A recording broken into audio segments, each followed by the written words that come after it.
Hi everyone, this is Amino Acid Essentials by Bio and Vivo. So the basic structure of all amino acids are the same besides the R group.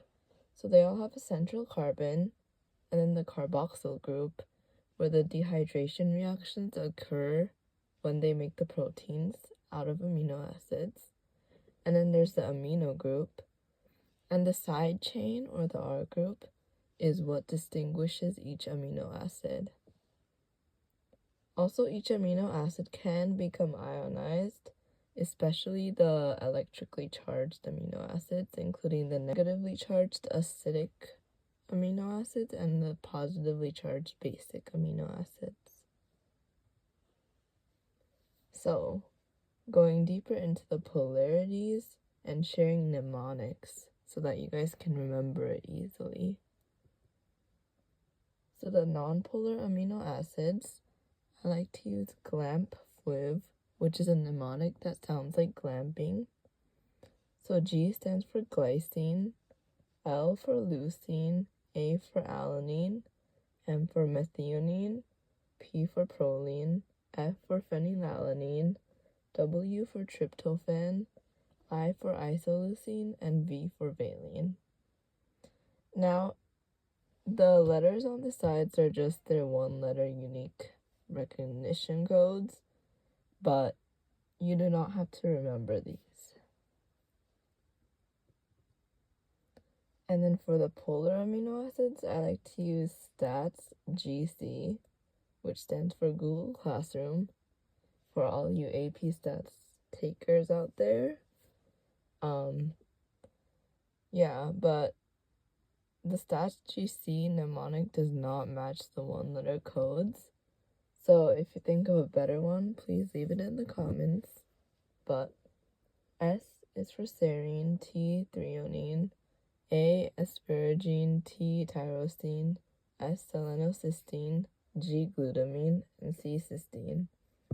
Now you could just do it as STAT GC because some people don't really focus on selenocysteine. I mean, it's like the 21st amino acid, but yeah, it's up to you. And then there's two acidic and negatively charged amino acids. So there's aspartic acid and glutamic acid. Now both of these are the non-deprotonated versions. So in human blood pH, which is around 7.2, usually aspartic acid and glutamic acid are both deprotonated, and they turn into aspartate and glutamate, respectively. So these are the basic and positively charged amino acids. There's lysine, arginine, and histidine. Now these usually come in the protonated form in the human body because, as I said, the pH of blood is 7.2. And yes, I'll go deeper into these in the next section.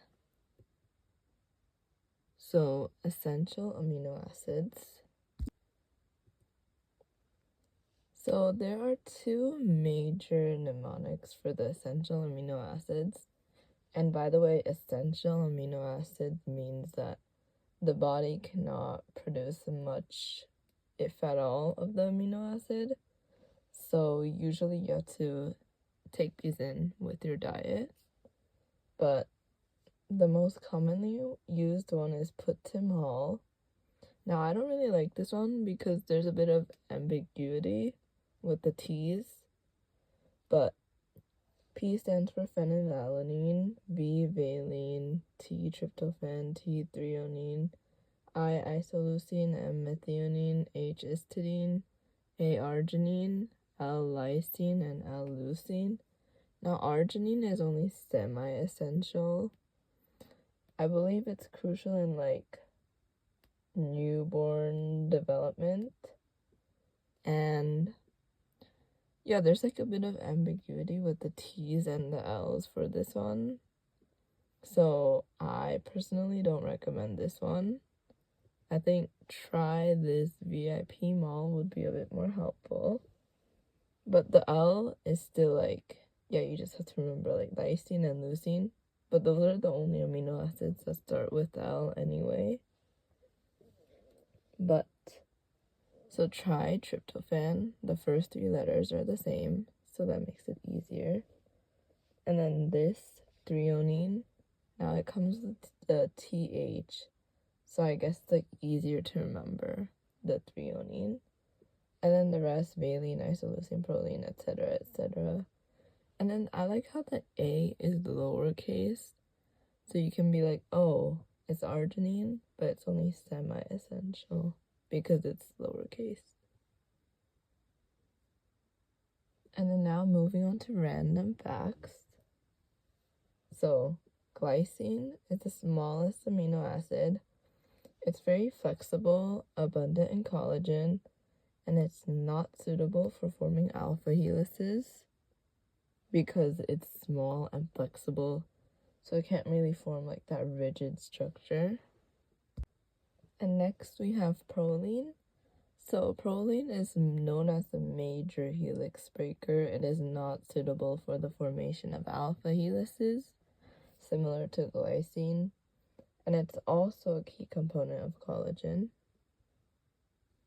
So aspartate and glutamate, I briefly talked about these previously, but they're the deprotonated versions of aspartic acid and glutamic acid.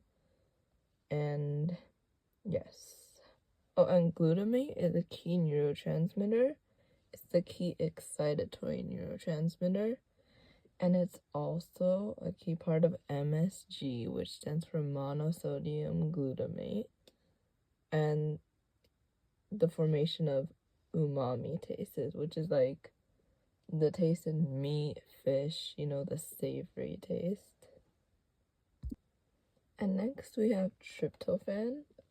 So this amino acid can actually absorb UV light, and it's used for the synthesis of serotonin, which is a neurotransmitter, and vitamin B3 or niacin.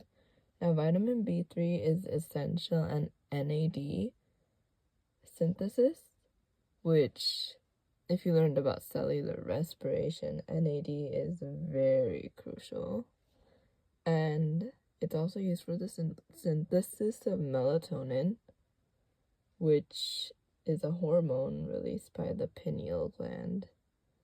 And it plays a crucial role in the sleep-wake cycles. You know, like melatonin is secreted more in the night. Okay, next is lysine, arginine, and histidine. So lysine and arginine are found on histone residues because the negatively charged DNA or chromatin needs to bind to positive charges. So lysine and arginine are good for that. And arginine is a precursor to nitric oxide, which can act as a neurotransmitter, but can also act as a hormone for vasodilation. And then histidine is a precursor to histamine, which is crucial in the allergic reaction and can also cause, you know, inflammation with the vasodilation and recruitment of other, well, not going into like a deep dive of immunology, but like recruitment of other white blood cells. Yes, it's all crucial for the allergic reaction, inflammation, pathogenic response. And then we have cysteine. Cysteine is weakly polar, and it can form disulfide bridges. So like the disulfide bridges in tertiary structures of proteins or like antibodies. Yeah, cysteine is crucial in forming those. And it's the only amino acid that has sulfur along with methionine. And next we have serine, threonine, tyrosine. So they all have hydroxyl groups, which is why they're easily phosphorylated. And then, you know, like protein kinases, they usually phosphorylate serines or threonines of proteins. And then there's the receptor tyrosine kinases, which are like really common. And tyrosine tyrosine is a precursor to epinephrine, norepinephrine, and dopamine. These are all collectively known as catecholamines. Catecholamines. It's hard to say, but yeah, all three of these neurotransmitters are derived from tyrosine. Oh, and then if you guys recall from earlier, serotonin is synthesized from tryptophan. And then we have glycine and glutamate again. Glycine acts as an inhibitory neurotransmitter in the spinal cord and the brainstem, and glutamate actually fulfills the role of acetylcholine in insects. Acetylcholine is crucial in muscle functioning, muscle contractions, but insects do not use acetylcholine for those functions, so glutamate fulfills that role, which is pretty interesting. And then we have GABA, which is like the primary inhibitory neurotransmitter, and it's not usually classified as an amino acid. It's more often just referred to as a neurotransmitter, but it actually does have the structure of an amino acid, but it's not incorporated into proteins. So yeah, it's more commonly known as a neurotransmitter. And then we have selenocysteine, the quote-unquote 21st amino acid. So in selenocysteine, the structure is nearly identical to cysteine, but sulfur is replaced by selenium. It's the quote-unquote 21st amino acid. And selenocysteine plays a crucial role in premature translation termination and prevention of nonsense-mediated decay. So this is about protein synthesis, mRNA translation. So when the ribosome encounters UGA, sometimes if there's a tRNA available loaded with selenocysteine, the UGA stop codon can be reinterpreted to code for selenocysteine. And in the case if UGA is actually a premature stop codon, selenocysteine can replace it, or, well, in other words, be coded by the UGA. Then nonsense-mediated decay will not occur, and translation will keep continuing, which is great. And that was all for this episode of Amino Acid Essentials. There will be more coming, so stay tuned, and thank you for watching.